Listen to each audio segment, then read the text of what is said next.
We're coming to the back end of the retreat, but I hope it's not the back end of the practice. And I hope this retreat has only served for those who have been practicing before. This has served to reinforce your practice, reinforce your almost you can say motivation for going further and having a confidence that there are real transformative answers to be found on this path. And for those who have tried it for the first time, I hope you feel that you learned something new. I normally guarantee that no matter what happens at the beginning of the retreat, I guarantee that no matter what happens, you'll definitely be learning things that you haven't thought about before. A lot of things are, we can feel them in our intuition, and at we may have heard them in framed in a different way in different contexts as well. But the special thing about the Buddha's teaching is how everything comes together, right? So even when we talked about the Eightfold Path yesterday, so how an understanding of what's happening with our mind, so discussion of the processes comes together with intention that we have for ourselves, what kind of life we want for ourselves, what kind of person we want to be, what kind of mind states we want to cultivate, mm, building the determination towards that, being able to see these things in our practice, right? So building the skills to be able to observe our mind, observe our attention, observe our mental processes very closely, and being able to see these things and reinforce these things in our mind. And finally, being able to reinforce all of these in our behavior, right? So by starting by keeping the precepts, I've heard from every single one of you during our check-ins that the practice, the understanding that we discuss both intellectually and that you actually teach yourself when you experience it in your mind. So that is already becoming evident in multiple situations in life, that you're able to see, you're able to take a pause where it is required, you're able to see your mind go into compulsive tendencies when much more than before. You actually starting to understand that what we narrate to ourselves as the story of our life, that I did this, then I did this, then I did this, then this had to be done, so I did it, then I forgot about this, so I did that. Instead of that kind of a narration, we are actually thinking about it in terms of the string that actually joins all these experiences, which is the movement of our attention. So I've been hearing that consistently, very happy to hear that. Like I mentioned yesterday, so after, as we put together the Eightfold Path that the Buddha gave as a prescription, right? So today we're going to focus on the third section, the section on behavior and action, right? So how do you use this understanding to actually make a change? From the beginning, I've been repeating that this is not a practice that is meant to simply give you relief for 1 hour when you step away from the noise of the external world and close your eyes and sit. So it's not meant to be that. It is meant to make a continuous actual difference to your life and an actual difference to the lives of people around you based on your behavior. So just knowing a lot of theory, hearing a lot of good things, nodding when you hear the good things, and then behaving poorly with people around you is not what we want, right? So we wanted to actually translate into the actions that we perform in our environment with all the people that we interact with. So today we'll talk a little bit about that. I'm going to start off with a video, right? So we'll start off a little lightly, but with a very interesting lesson for all of us over there. I'll start with a video, and Mridul, you'll have to help me understand if like it is properly audible, because I've got a bunch of audio equipment. I'm not sure how it will come. Okay, so just let me know. I'll turn the video on, and I'm not giving any background to it because it's fairly self-evident.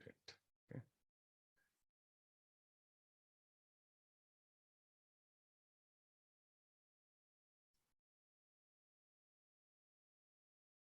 Screen visible? Yes.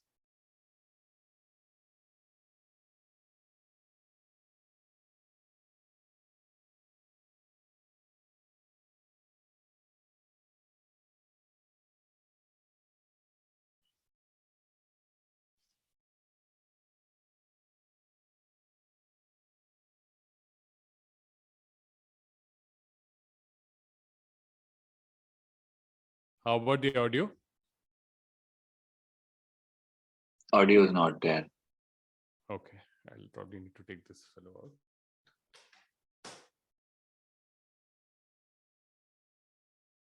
You've heard people say it's just like riding. Yeah, it's good now. Got to do it right. But I did something. I did something that damaged my. So I'm going to pause this. I will also turn on the subtitles because our friend speaks quite rapidly. It's very clear, but still, just in case. Every day. You've heard people say it's just like riding a bike, meaning it's really easy and you can't forget how to do it, right? But I did something. I did something that damaged my mind. It happened on the streets of Amsterdam, and I got really scared, honestly. I can't ride a bike like you can anymore. Before I show you the video of what happened, I need to tell you the backstory. Like many 6-year-olds with a MacGyver mullet, I learned how to ride a bike when I was really young. I had learned the life skill, and I was really proud of it. Everything changed, though, when my friend Barney called me 25 years later. Where I work, the welders are geniuses, and they like to play jokes on the engineers. He had a challenge for me. He had built a special bicycle, and he wanted me to try to ride it. He had only changed one thing. When you turn the handlebar to the left, the wheel goes to the right. When you turn it to the right, the wheel goes to the left. I thought this would be easy, so I hopped on the bike, ready to demonstrate how quickly I could conquer this. And here he is, ladies and gentlemen, Mr. Justin Sam. First attempt riding the bicycle.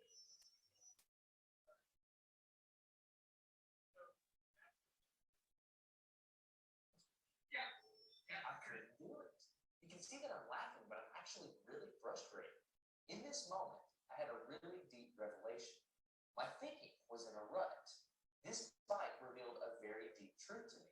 I had the knowledge of how to operate the bike, but I did not have the understanding. Therefore, knowledge is not understanding.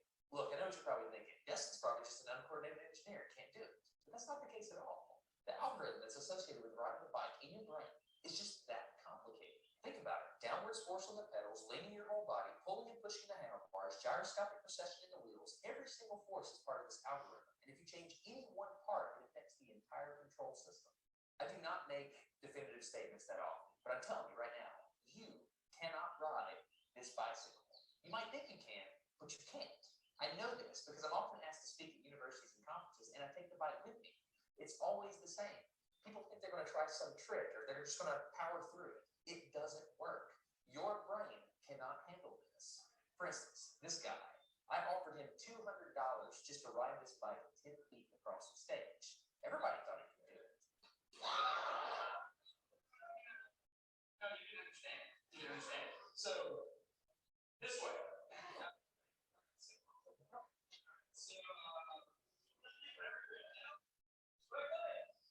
Now you have to keep your feet on the ground.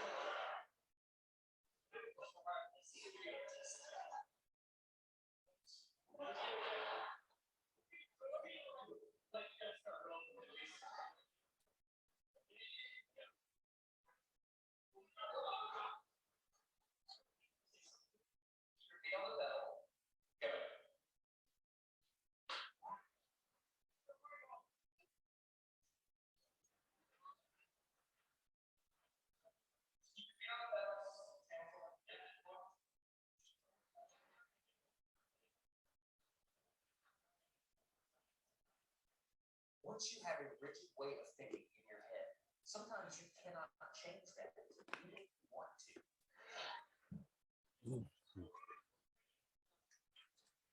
It was a personal challenge. I stayed out here in this driveway and I practiced about 5 minutes every day. My neighbors made fun of me. I had many wrecks, but after 8 months, this happened. One day I couldn't ride the bike, and the next day I could. It was like I could feel some kind of pathway in my brain that was now unlocked. It was really weird though. It's like there's this trail in my brain, but if I wasn't paying close enough attention to it, my brain would easily lose that neural path and jump back onto the old road it was more familiar with. Any small distraction at all, like a cell phone ringing in my pocket, would instantly throw my brain back to the old control algorithm and I would wreck, but at least I could ride it. My son is the closest person to me genetically, and he's been riding a normal bike for 3 years. That's over half his life. I wanted to know how long it would take to learn how to ride a backwards bike, so I told him if you learn how to ride a backwards bike, you can go with me to Australia and be a real astronaut. Are you going to give up? Go ahead. This is how it starts. Look at this. This is such a big deal. Get up. You got it. Did Did you see his brain get it? So in how many weeks have we been doing this? 2 weeks? In 2 weeks, he did something that took me 8 months to do, which demonstrates that a child has more neuroplasticity, am I even saying that right, than an adult. It's clear from this experiment that children have a much more plastic brain than adults. That's why the best time to learn a language is when you're a young child. All right, today's bike log. I can ride smooth, I can ride fast. I'm thinking the experiment is over. Okay, now I'm in Amsterdam, a city that has more bicycles than people. The question is, can I ride a normal bike now? I mean, I've spent all this time unlearning how to ride a bike. If I go back and try to ride a normal one, will my brain mess up? So I've tweeted a Smarter Everyday meetup, if you will, and I'm going to see if somebody brings a bicycle, and I'm going to try to ride a normal bike. It's backwards. This was one of the most frustrating moments of my life. I had ridden a normal bike since I was 6, but at this moment, I couldn't do it anymore. I had set out to prove that I could free my brain from a cognitive bias. But at this point, I'm pretty sure that all I've proved is that I can only redesignate that bias. So what you're not seeing is there's a group of people here looking at me, looking at the strange American that can't ride a bike because they think I'm dumb. But I'm actually 2 levels deep into this because I've learned and unlearned. All right. After 20 minutes of making a fool out of myself, suddenly my brain clicked back into the old algorithm. I can't explain it, but it happened in a very specific moment.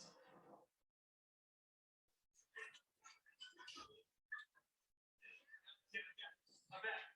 Oh, wait. I got it. Okay, there it is. There's the moment.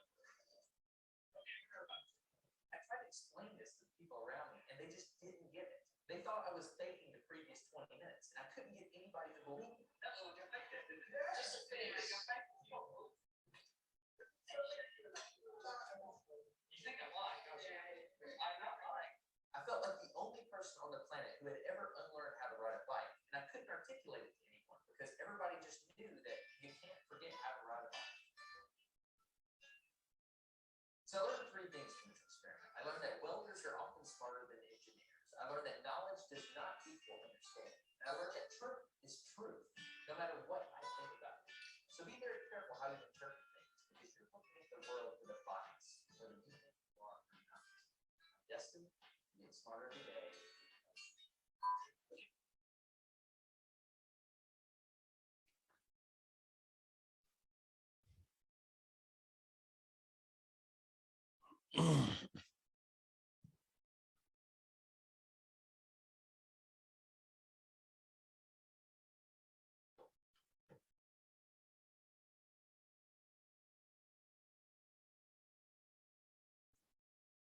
Okay, I'll request everyone to turn on their videos. I'd love to see all the faces for today and tomorrow. Great. So yeah, I've seen that. I've used that video a bunch of times, and doesn't get less true or less informative every time I see it. So that's so we talked about dependent origination and that whole edifice that we have, right? So we have certain biases, we have certain ways of working, and they keep coming up again and again and again, right? And that is essentially every time we keep going back to those same habits. So the first thing to understand, like he mentioned, right, that knowledge is not understanding. So us doing the retreat, us doing these discussions is fantastic. It is like the right ingredients to go ahead, but you have to put in the work. Like I have shared some tools, some understanding, some part of the territory with you, but you have to find your way in the territory, and it takes a lot of effort, because for years and years and years our mind is conditioned. Our mind is conditioned from the way we have taken actions in the past, the way we have interpreted the world in the past, the way we have thought about what actions to take, how we have judged and weighed the pros and cons of it, and what actions we have actually taken. So every single action, every single experience has gone into color our conditioning. But as he showed, just because something has been there for a very long time doesn't mean you cannot create alternate pathways to that.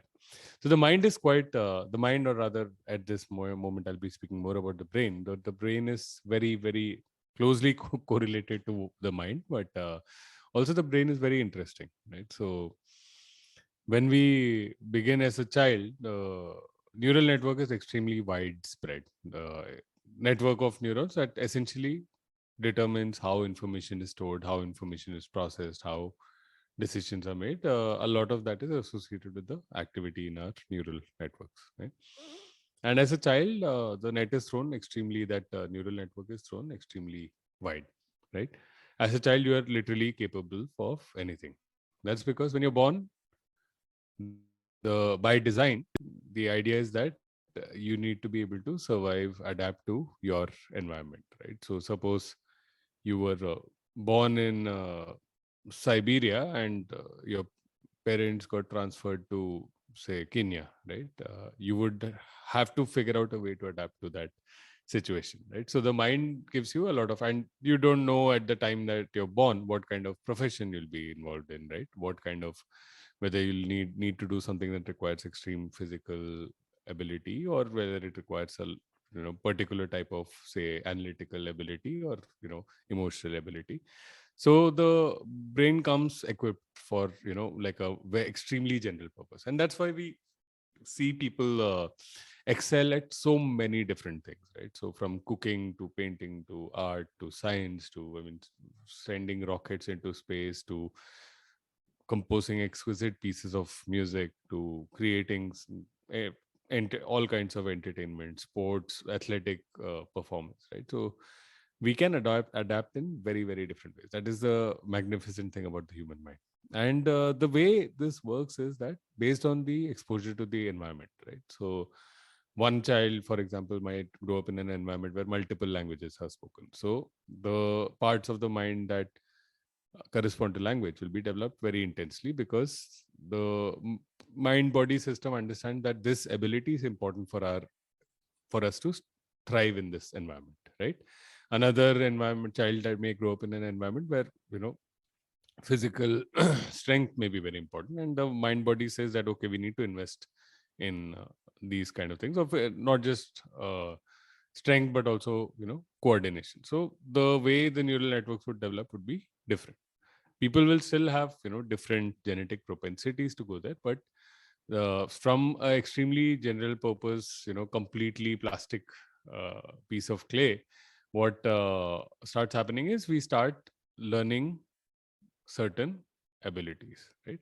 And what this happens is, so the neural network starts to cut down, like the pieces that are not the kind of areas that are not really being used, that kind of connections that are not really being used, they get left out, right? So you might have played chess as a child, and after a few years you found that maybe you're more interested in hockey, and those kind of neural networks that got developed didn't continue to get used. They will start to get less maintained. So it is a bit like the road network of a city, right? So the city maintains and develops the parts of the road that are heavily used, and if some roads don't get used, even if they are not maintained very well, they're in a poor quality, nobody cares about it. So this happens, and actually there's a very interesting analogy to the road network also. So why the mind does this, the brain does this is actually to conserve energy. Right in the beginning, we had discussed about how energy conservation is one of the most important drives of any living being, that we should be very careful about the energy we expend. So what happens is these pathways that get strengthened in our mind also reduce the amount of energy. So when you, for example, drive to a new location for the first time, you expend a lot of energy trying to understand the route and getting there. As you go there a few more times, that becomes automatic, right? Or you are a guest in somebody's home and you want to learn how to, you say that I'll take care of myself, I'll make tea for myself. And initially it will be a bit of struggle to remember where all the things are. Every day you're looking around, and in a few days it becomes easy. So the mind actually strengthens those parts that are being used, and strengthens certain networks so that you're able to expend less energy in solving that problem and actually getting to that outcome. And that's why this kind of patterns are formed. That's why habits are formed. You can't, every day you cannot figure out, learn how to brush your teeth or learn how to walk, right? So that is embedded in your entire mind body system.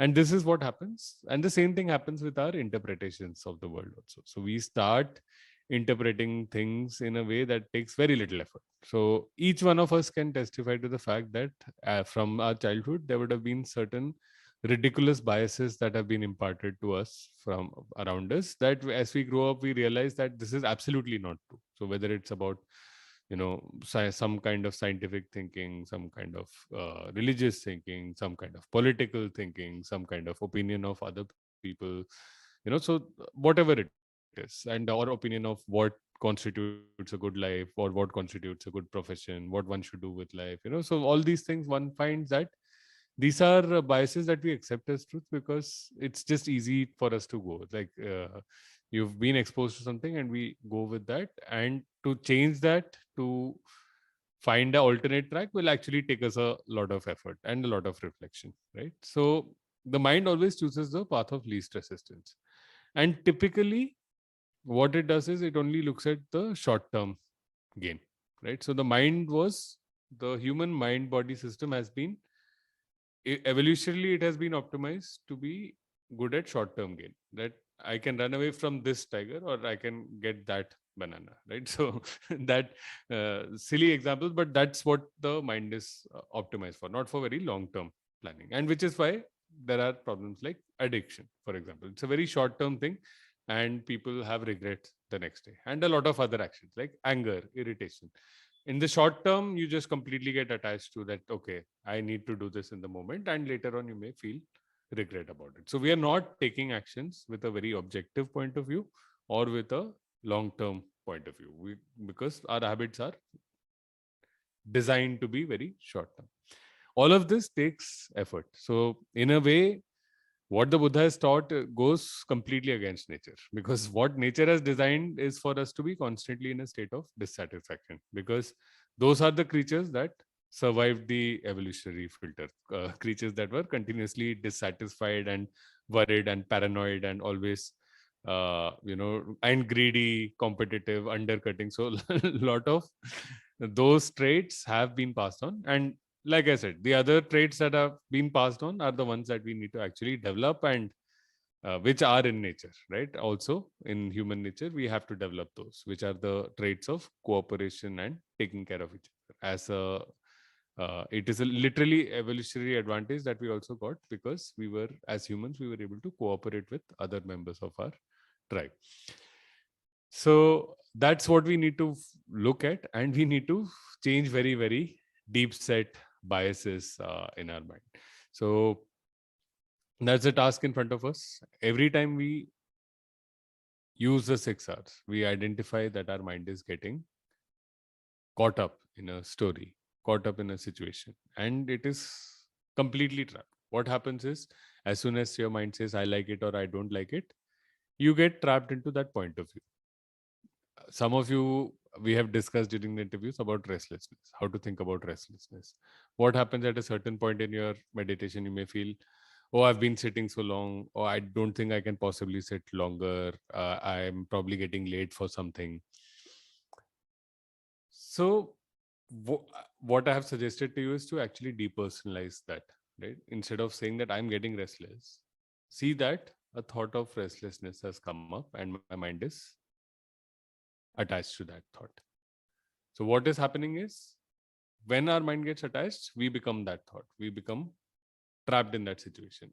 I have been sitting for too long. I probably need to do something else. I can't do this anymore. But when we take a step back, we understand our attention is tangled with that thought of restlessness. So all we need to do is allow that thought to be, relax the tension and tightness, that the craving that is trapping us inside that thought, smile and come back to our object, right? So that is what we have been doing. And every time we do that, we start conditioning our mind to ride the so-called backward bicycle, right? So we start creating new pathways, that every time, instead of, and it's a very easy thing to slide down. So it's like a very well lubricated slide to go down those habits, to just give in to our immediate like or dislike in that moment. So it's a very simple equation, right? That our mind has been trained for. To survive, you run away from a tiger, you run towards a banana. And the same thing, our mind reduces every situation to that. If I have to either fight or run away from certain situations, or I have to grab at certain situations. And then no matter what I do, whether it's wholesome for me or not, whether it creates my suffering or not, we'll think about the long term later. Let's do whatever is most expedient in the short term. Right. So that is the thinking we have to step out of, and that is what we need to continuously build. So it's not an easy thing, but with the right technique, with the right tools, you can start making those changes. We discussed independent origination. Every time we use the 6 R's, we start creating those new pathways. So when we said we create that additional building which has wisdom as its base, right? So that becomes the set of alternate pathways that you're creating in your mind that operate very differently. And as those start happening, our interpretation of past events also changes. So some of you are working with forgiveness. One of the things that happens with forgiveness is we get, again, this similar to the thing, right? It's easy to go with a very reductive model of reality, reductive model of the past, right? So just take a certain situation, use a certain interpretation. Reinterpreting it will be taking a lot of effort. Just follow that habitual path. Just be connected with whatever we thought in the past about that situation. Just always use the same story and react accordingly, right? So that becomes the easy way, the compulsive slide for us to go down. A lot of you who are working with forgiveness, one of the things that you are observing, or that you are that I have discussed with you to observe, is to see whether that, investigate whether that story is actually can it be something different, right? When we use a phrase like I forgive myself for not understanding, we introduce the possibility that instead of, say, an incident where we say that somebody cheated me, right? Instead of that, maybe we can simply have a narration in our mind which says he acted without understanding and I acted without understanding, and a certain foolish and painful outcome resulted out of that. That is very different. That doesn't hurt as much, especially when you see how frequently people act without understanding, including yourself. So that doesn't hurt as much as a story of he cheated me or he abused me. This is one of the verses we repeat every day. He defeated me, abused me, he robbed me. Right? So once we stick to those kind of stories, we do not allow these things to dissipate, or these things to stop being a thorn in our flesh. So that's one of the things we have to look at. I will very quickly go. I'll cover this a little bit more tomorrow. Today, I don't want to go into too much detail into this. In fact, I'll cover this tomorrow only. Yeah, I'll just give a small introduction, and there's a little bit of a framework that I would like to discuss with you tomorrow. So how to apply this for different specific situations. So this week we've been focusing a lot. I think a lot of your time would have gone in absorbing the information that is being shared, gone in doing your practice, and gone in being mindful and using the 6 R's whenever possible during the day, using active meditation whenever possible in the day. But there would be definitely some challenging situations that will come up during life, and at that time it may not be obvious how to use this understanding, how to use the practice to actually work with those situations. So this is, I'll share a framework for this tomorrow, but I do want to suggest one thing. So going forward, please, so after the retreat as well, right? So I would like to suggest one thing which is very important: to continue keeping the precepts. These are very important. So like we talked about how the mind learns from actions, right? So the mind is learning from actions that you do every time there is a compulsive action and you perform it again. Your mind learns that, okay, this is what we need to do. So the mind keeps learning. And that is why we have a window of opportunity that we can actually teach it something different. So keeping the precepts, taking the precepts, one, mentally, verbally actually speaking them out aloud, just reminds our mind that these are behaviors to avoid. It reinforces. I know some of you may have questions about the precept of intoxicants. It's a fairly it's a bigger part of everyday life now than maybe a couple of decades back. So one of the things I would say is just if you intend to break a precept, then don't take it in the morning. Precepts are supposed to be for your own protection, right? But it may not be immediately possible to completely change your circumstances and your behavior overnight. Work towards that, and the days you feel that you won't be able to take a precept, don't take it. But do understand, like every precept, when we break it, the first four precepts clearly teach our mind that it is important. It is the right way to take things compulsively and personally, to put that I like, I don't like at the top of everything and act according to that. So harming or killing another living being, telling lies, sexual misconduct, taking things that are not given, spreading gossip or slander, using harsh speech, whether verbally or whether in your mind. So all of these are essentially actions where you're firmly teaching your mind that it is okay to be compulsive. It is okay to take things personally.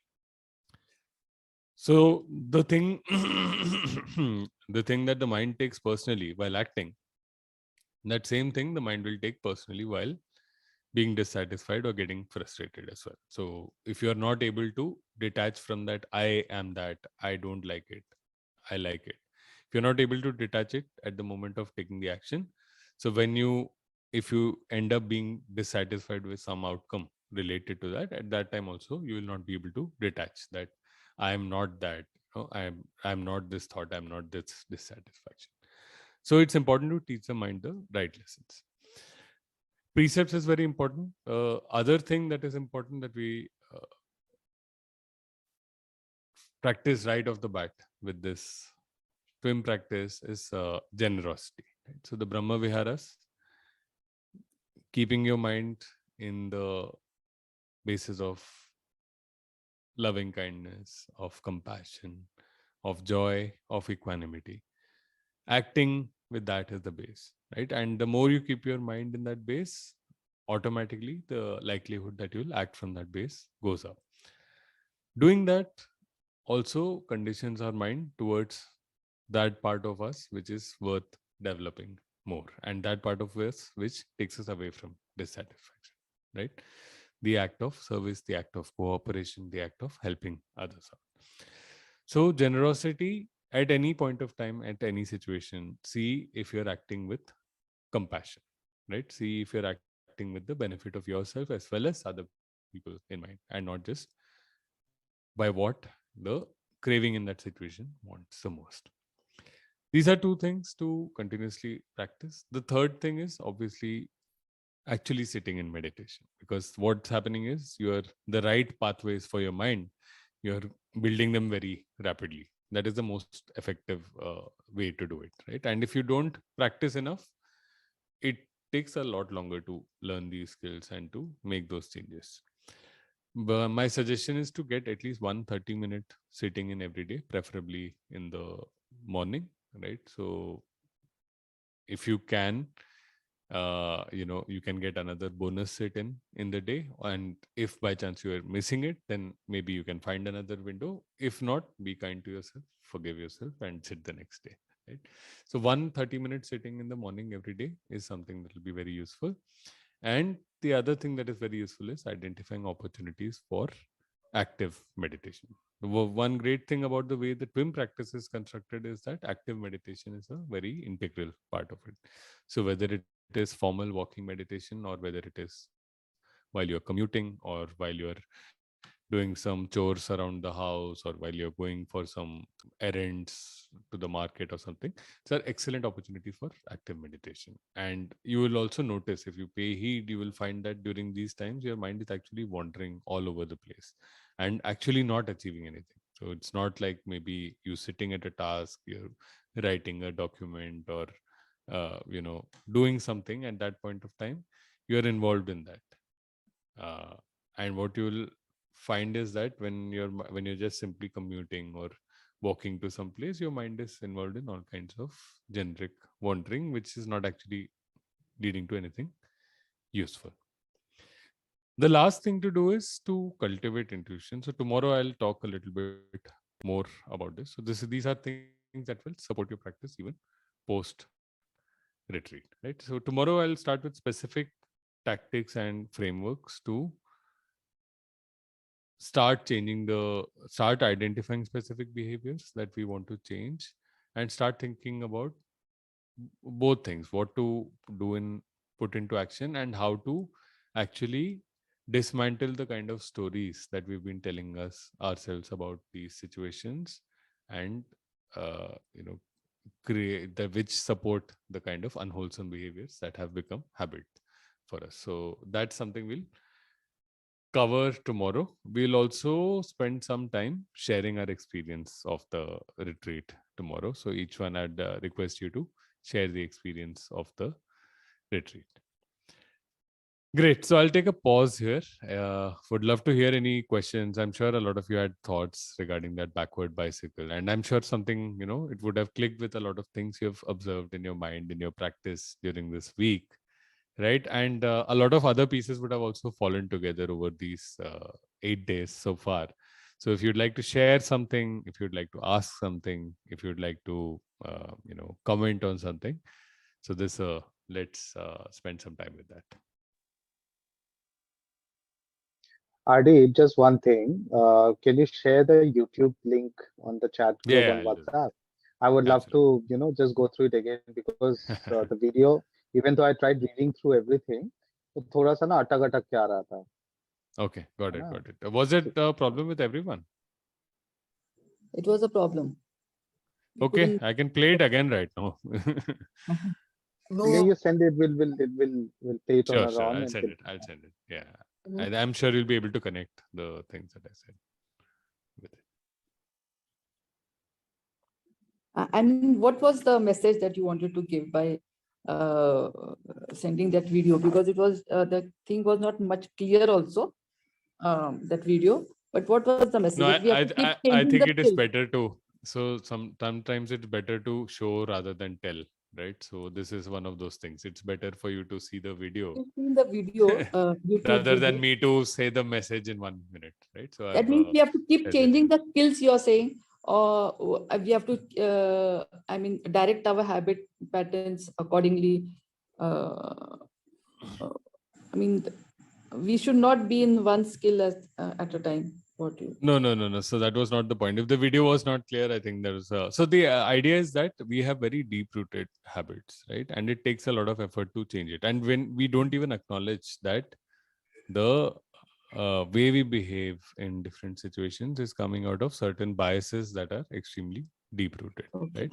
And it takes a fair amount of time to change that bias, also fair amount of effort to change that bias. So that's about it. It's about how the mind, it's also about how the mind is plastic, right? So how the mind keeps learning different skills at all points of time, and how it is how it gets entrenched in the mind, how you can teach it new skills. So that's what the video was about. And especially when you try to do something differently, right? So that can be quite challenging, and that was the other part about it. So you have to be consistent, and you have, with the practice and with actually changing how your mind works. Okay, that's nice.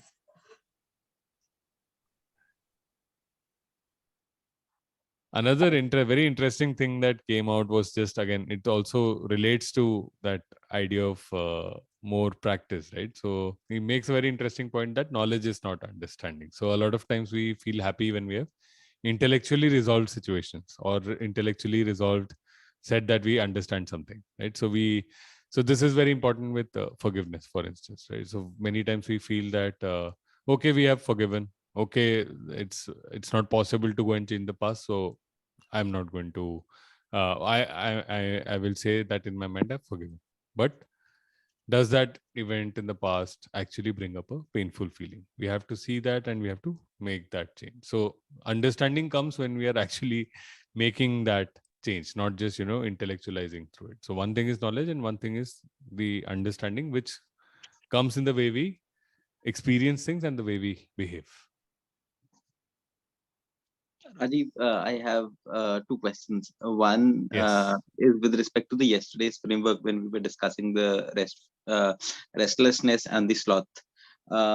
There was Yes. the visual aid had depicted it as a balance, right? And was there something that you wanted to convey with this balance? There was a connection problem yesterday, so I'm not sure if I missed something, but I could not get why restlessness was towards the top on a seesaw versus the sloth was on the bottom. I don't know if there is a meaning to that. That's one. And so okay, so that I'll go So one by one. let's go one by one. Yeah. Yes. So yes. So the idea is that restlessness and sloth are counterparts. So when your restlessness is high, you won't be very lazy, right? And when sloth is high, you won't be. I mean, so these. I mean, we don't want to be either, but these are things that come at any point of time. It will be one will be more predominant versus the other. And what happens is the factors that you have, awakening factors. So you have mindfulness right in the center. So mindfulness is not contributing to either of these, nor is it changing either of these too much. It is providing the understanding that can, it is providing that awareness that can help you take some action or, change the balance a little bit. Okay. And what happens, for example, with curiosity, right? So curiosity is something that is called out as a factor to use when your mind is going towards sloth, right? So if you have sloth, you bring curiosity, you bring interest into the subject, then you kind of start reducing the sloth. But if the curiosity goes beyond a point and you start very actively questioning and intellectualizing things, then it will go towards restlessness without the other factors in balance, right? Same with energy. You have a certain determination that I'll sit for a certain time, but that determination can also make you restless. It can bring too much energy. It can destabilize your practice. On the other hand, you have, for example, tranquility. So if you take tranquility too far without the corresponding factors on the side of sloth, so you might become lazy about it, right? You might not be alert about what's happening. So eventually what we want is a mind that is calm, okay? It's not running around, and that is alert. So when we are completely calm and alert, we are able to see the movement of the mind very, very clearly. And that is where the real, the deepest learning happens. So that is the idea. That is the idea of the seesaw, is that when one thing goes up. So the way the Buddha actually describes this is, so he talks about the factors for restlessness. He says, if a fire is going down, right? So if you make it further, if you put some wet sand in it, it will completely die out. What you want to do is put some maybe dry grass in it so that it flares up. So he compares the factors to be used at the time of sloth as compared to the dry grass. And for example, so your curiosity or energy would be like the dry grass, and your collectedness or tranquility would be like wet sand. And he says if the fire is going out of bounds, at that time you don't add more dry grass to it. So that is, he's saying that he's comparing that to restlessness. He says if the fire is going out of bounds, you don't add more dry grass. Instead, some wet sand may be more useful at that point of time, right? And that's how he compares the factors related to reducing restlessness. So does that answer your question, Agam? Yes. So if I were to, let's say, put into practice, so basically once we've identified that that the mind is a little restless and it is wanting to move from this state to this state, and there is a continuous anxiety or something. Um, how do you one is to realize that you need to put in the wet grass. The other is, how do you put the wet grass? Let's say it's a conscious thought process, you start engaging in something. So it's the conscious, because so far we've been only trying to, in the practices, trying to get back through relax and smile, right? We get back to the usual self. But now in this we are trying to say that we will also act, we will go a stage possibly ahead, and then consciously act in a manner that we will move away from that state of mindfulness, but also start acting, which is in a No, just hold in the on, Agam. Your mind is racing away with this. So this is not independent of the 6 hours. So what you'll find is, even after using the 6 hours, you might be caught up in a state of restlessness, right? Or similarly, even after using the 6 hours, you may be caught up in a state of sloth. So you are introducing some more things into the underlying conditions. Things happen, thoughts come up because of the underlying condition. So what you're doing is, if your mind is continuously getting restless, you use the 6 hours, again you use the 6 hours, right? So like I said, for example, at the end of your sitting, your mind will be like, I need to go, right? So how do you counter that? First, you realize that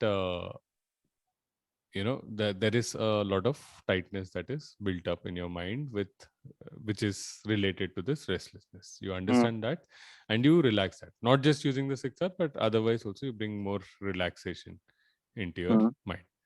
Then you stay with the object. You remember to stay with the object. What happens is, sometimes we assume that the object is automatic and we just need to 6 hours when when the mind goes away. But at this point of time, you may want to stay with the object. You may want to remind your mind that I need to stay with the object and be more vigilant when it's starting to wander away. So take more interest in remind your mind to stay with the object. And the third thing that you want to do is not get irritated. So when the mind gets restless, there is also an irritation. Why am I not able to sit? Why am I getting restless? Why can't I go beyond this time? Right? Why can't I reach? I put an alarm for such time. Why can't I reach there? So you also have to bring in a little bit of equanimity, which is not to like or dislike what's happening. Understand that whatever is happening is because the conditions are right for it. So just allow yourself to kind of pass that hump a little bit.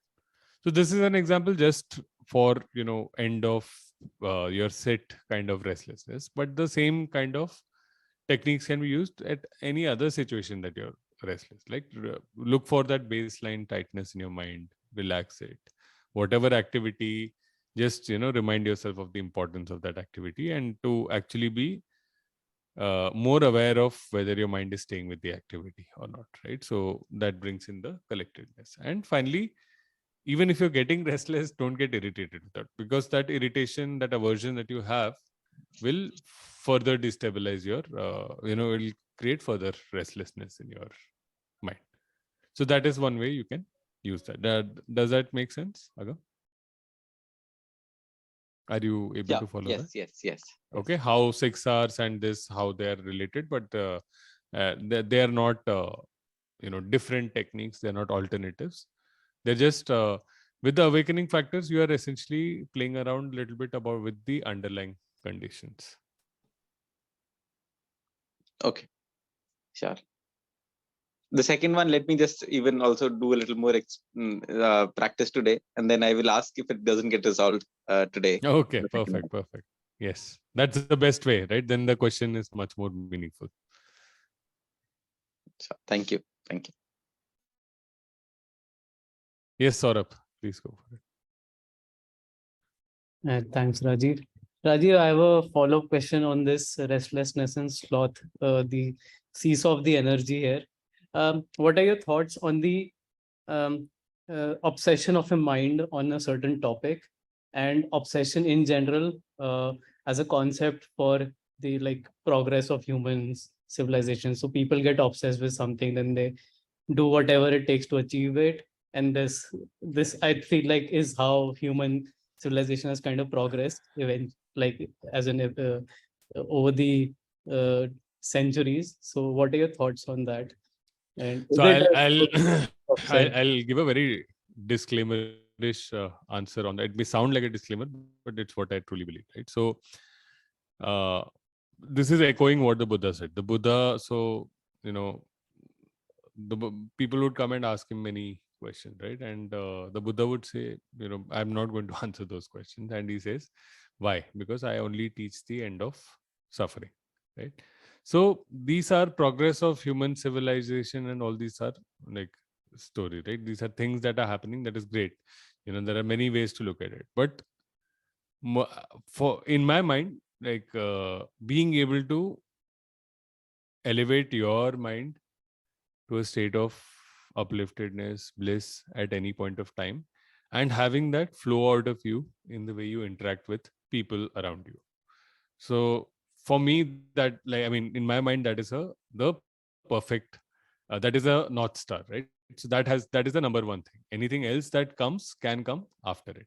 So if you don't understand your mind, and so I mean, people can be moved by any kind of thing, right? So when you talk about that obsession, that means they have completely attached themselves to it.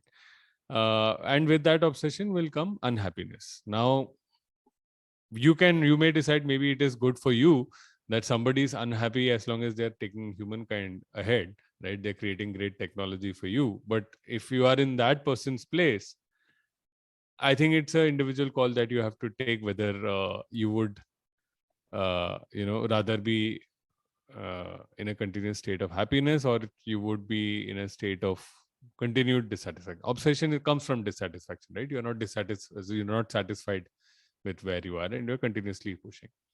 Whether this, being happy and being in an uplifted state of mind is in conflict with being able to do something valuable, that is a separate question, right? So it is not in conflict with doing something valuable.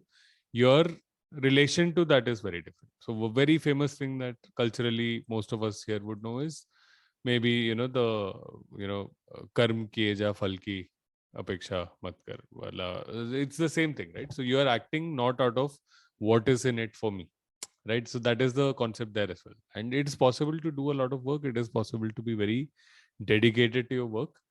But then that word obsession will not apply, right? So it's a wholesome relation with work. You understand something is valuable, something needs to be done, that you are able to do it. It's somewhere you can do something valuable for which reduces the suffering of yourself and other people.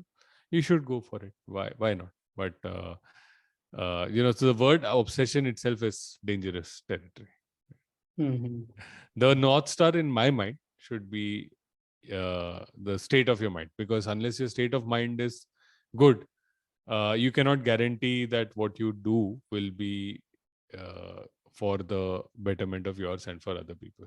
Because what also happens is, and you will see with a lot of these obsessed people, that from your question, right, obsessed people who have quote unquote taken humanity towards progress, they have also left a lot of suffering in around them, right? So what is the best way to go about that? That has to be figured. So you can choose to train your mind to be in a wholesome state, and you can perform actions that are valuable as service, right? So as long as the idea is of service, idea is not of self, it's not centered around yourself, it's centered around generosity. So if you're able to take that, like we talked about the Brahma Viharas, if you are able to take that concept of cooperation and service, and you're able to really apply yourself to really move things in that direction, then more power to you. Okay. Understood. Thank you.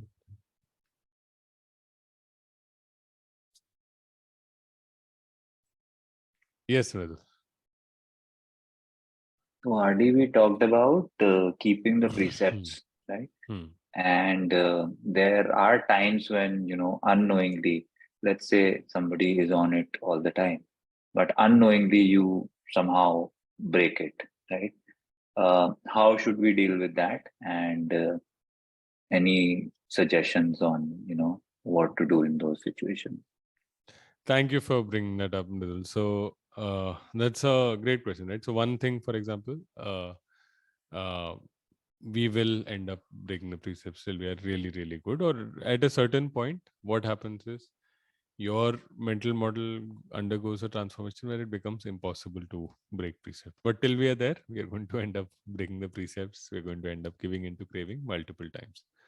The first thing to know is like I hope all of you can take another look at the video that we played today, right? So it takes just one of the things was this person took 8 months to learn the backward bicycle, right? So given that we have learned to just slide down the slide of compulsion and craving for so many years in life, it is going to take a while for us to teach our mind certain new things.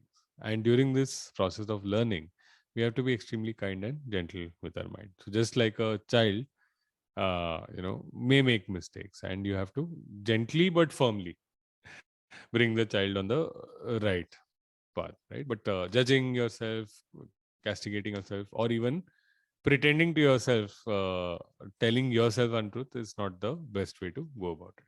So one thing to do is forgive yourself for it.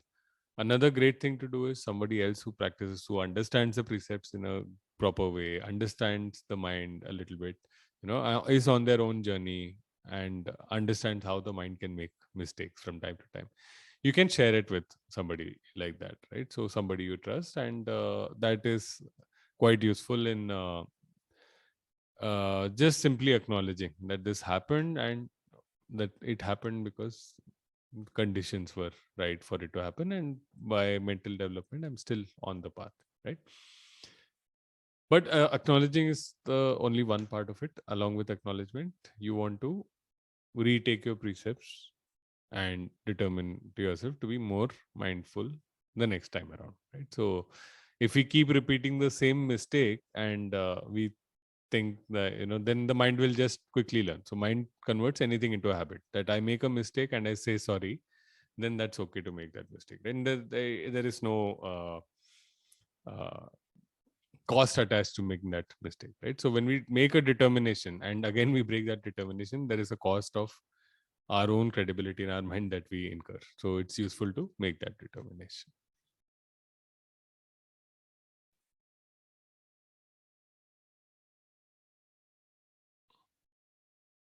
Great. Any other thoughts, questions for today, or we can continue with those tomorrow? Amongst the precepts, are there any gross precepts and subtle ones? The like not taking intoxicating is very easy, but among the stealing also, we That's are not going to steal. fantastic. That's a Subtle fantastic thing. question. Actually, yes, because when we talk about, so our mind will often come to our rescue, right? So, for example, we say something harsh and then we remember the precepts, and then our mind will justify, but they said something. The mind will always create those stories and rationalize. So, one of the things that is the purpose of the stories is to always, to a large extent, justify things that we have done, right? I am like that only, or it was the other person, they started it, those kind of things. So we have to be careful. Sometimes we don't even realize that we break a precept. But even the precepts themselves, right? So they are guiding, they are coming from that underlying idea of not giving into craving to a level that you perform an action that is unhelpful, unwholesome, harmful for you and for other people. So that is what we need to do. And living a good, ethical life, a kind, generous life, where every moment is based out of the a mind of generosity, that's a much more difficult challenge, right? So people, for example, harming living beings, right? So I'll give an example, and this may be a little like, so there are a lot of scholars and commentators, and they give a very precise definition. You should be holding the weapon, you should have the intention to strike that animal, you should end up striking that animal, and that animal should suffer, then you have broken a precept.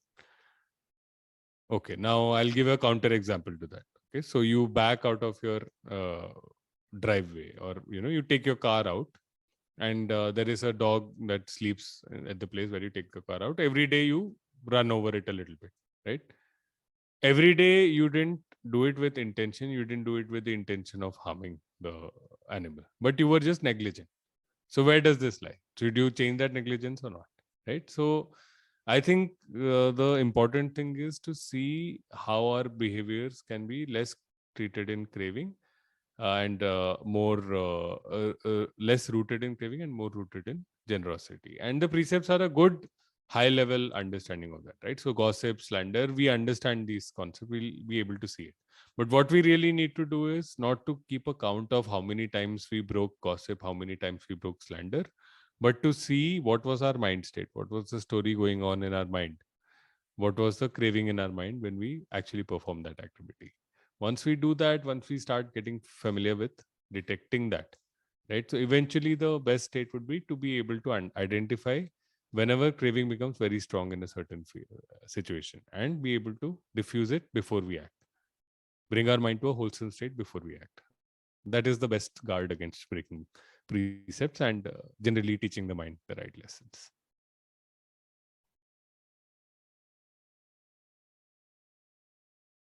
I hope that helped, Manjuli. Thank you. Yes.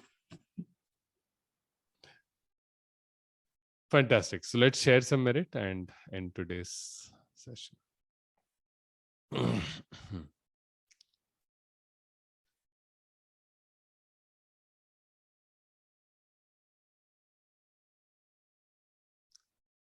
May suffering once be suffering free, and the fear struck fearless be.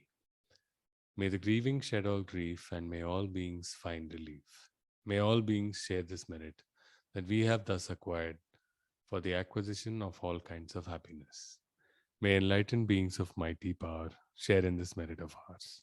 May they long protect the Buddha's dispensation. Sadhu, sadhu, sadhu.